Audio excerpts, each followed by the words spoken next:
सभी दर्शकों को मेरा जय श्री राम और राम मंदिर बनने की बहुत बहुत शुभकामनाएं। आज मुझे निकलना था श्री खाटू श्याम महाराज जी के धाम में, जो कि दिल्ली में है। बिल्कुल सही सुना आपके, दिल्ली बुराड़ी में है। तो मैंने उठाया अपना पुष्पक विमान और चल पड़ा अपनी मंजिल की ओर। रास्ते में मैं बजरंगबली का नाम लेकर सभी विघ्न बाधाओं को लांघते हुए चल पड़ता हूँ मंजिल की ओर। मेरी गली पे पड़ता है कालिका मैया का मंदिर, जो कि जैसे कि पूरे कुमाऊं में बहुत माना जाता है, और जो कि इंडियन आर्मी की बहुत पुराने रेजिमेंट में से हाथ और चल दिया अपनी मंजिल की ओर। रास्ते में मिलते हैं मेरे को दो प्यारे से बच्चे। जो बीच वाला बच्चा वो बार बार मेरी तरफ देखता है, क्योंकि मेरे हेलमेट में लगा था कैमरा, और वो बार बार मेरी तरफ। अब मैं अपनी मंजिल की तीव्र गति से जा रहा होता कि आगे से मिलता है मेरे को एक तुच्छ प्राणी, जिसको मैं कितना भी हॉर्न मार लेता हूँ पर ये बिल्कुल हटता नहीं। अभी ये मेरे पुष्पक से टकरा जाता, थोड़ा सा आगे जाके मिलता है मेरे को यमराज का वाहन भैंसा। इसको मैं यमराज का वाहन क्यों बोल रहा हूँ ये आपको मैं आगे वीडियो में बताऊंगा। फिलहाल मेरे को देखता है कि मेरे पुष्पक विमान में ईंधन कम है, तो मैं चले जाता हूँ अपने ईंधन को फिल कराने के लिए ईंधन व्यापारियों के पास, जो कि मेरे जेब में से पैसे का खून निकालेंगे और उसके बदले मुझे देंगे ईंधन। बट ईंधन के मार्ग में मैं होता हूँ, बट यहाँ पे भी दिखेगा आपको एक फिर से तुच्छ प्राणी। ये रहा वो तुच्छ प्राणी, जिसको भी कितना ही हॉर्न मारूं बिल्कुल नहीं देखने को तैयार नहीं है। अपने मोबाइल में लग रहा है, उसको पता है ईंधन के व्यापारियों का यहाँ पे दुकान है, उसके बाद भी वो अपने दूरभाष यंत्र में लगा पड़ा है। पहुँचते ही देखता हूँ कि भैया दो ईंधन व्यापारियों के आपस में चल रही है बातें हैं। मैं इनको बोलता हूँ, भाई साहब थोड़ा जल्दी आ जाइए, मेरे पुष्पक विमान में ईंधन का भरान कीजिए, ताकि मैं यथाशीघ्र ही अपने मंजिल की ओर प्रस्थान कर सकूं। भाई साहब जो है कि बहुत ही दयालु हृदय के थे, और आते हैं मेरे पुष्पक विमान में ईंधन का भरान करते हैं। ईंधन का भरान होता है और साथ ही मैं देता हूँ इनको अपने पैसों का खून, जिससे मेरा ईंधन और साथ ही क्रॉस करा वायुदाब की मशीन को। इनके वायुदाब यंत्र को देखते ही मुझे भी स्मरण होता है कि मेरे को भी अपने पंखों में वायुदाब को बढ़ाना था, ताकि मुझे भी किसी भी प्रकार का विघ्न का जो है सामना ना करना पड़े अपने इस उड़ान में।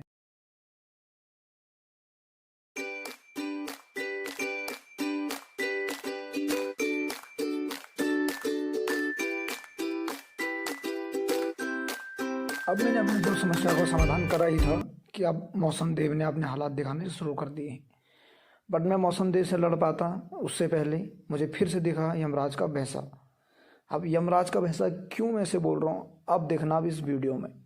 जिस हिसाब से ये महाराजा इस पे सवार हुए हैं, मेरे को तो एक पल के लिए ऐसा लगा था कि ये भाई पहले भैंसे पे नहीं, पहले इस पुष्पक विमान पे सवार थे, अब नए नए ये भैंसे पे सवार होना इन्होंने शुरू करा है, इसलिए इस भैंसे को भी पुष्पक विमान की तरह भगा रहे हैं। एक तरफ यमराज के भैंसे का प्रकोप और दूसरी तरफ मौसम देव का प्रकोप। मौसम देव की इस चुनौती को स्वीकार करते हुए मैं इन बादलों को, इन हवाओं को चीरता हुआ अपनी मंजिल की ओर तीव्र गति से बढ़ रहा हूँ। और मैं जैसे आगे को बढ़ता हूँ, पर मेरे को जो है मौसम देव अपना प्रकोप मेरे ऊपर और डालते जा रहे हैं और डालते जा रहे हैं। मैं त्राहिमाम चलाए जा रहा हूँ, पर मौसम देव को इस पे मेरे पे जरा भी जो है तरस नहीं आ रहा है, जरा भी उनको वो जो है मेरे पे दया दिखाने के बिल्कुल भी मूड में नहीं लग रहे मुझे।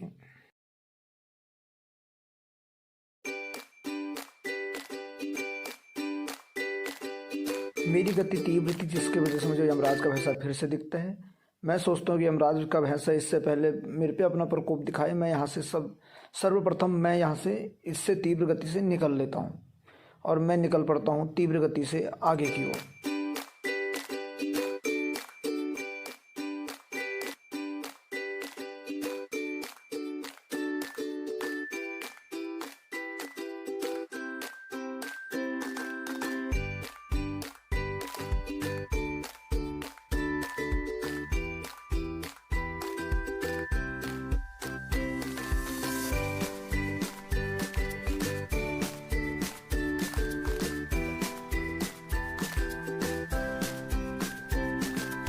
रोम रोम भाइयों।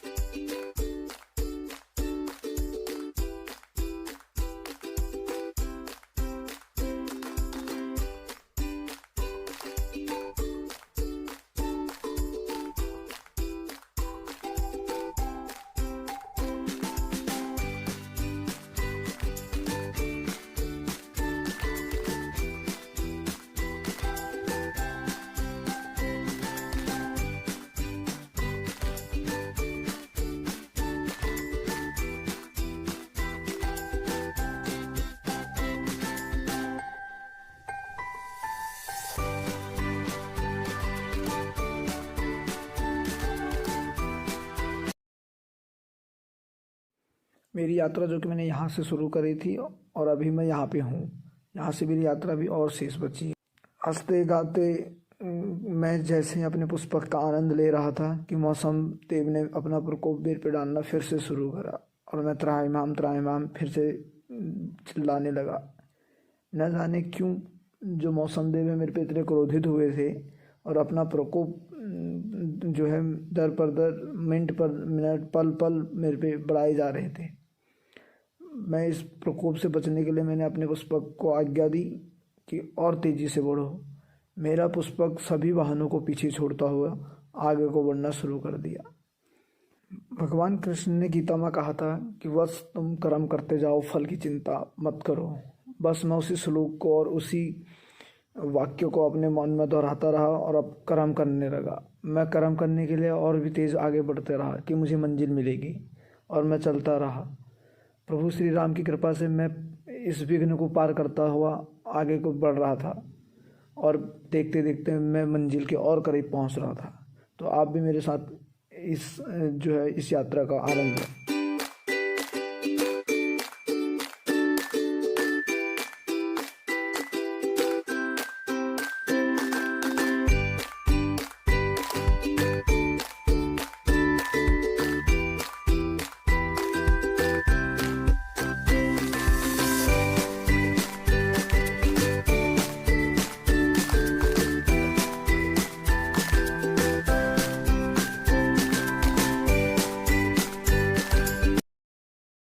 और फाइनली सभी चुनौतियों को मात देते हुए मैं प्रभु के द्वार पहुंच जाता हूँ और प्रभु के दर्शन मेरे को होते हैं।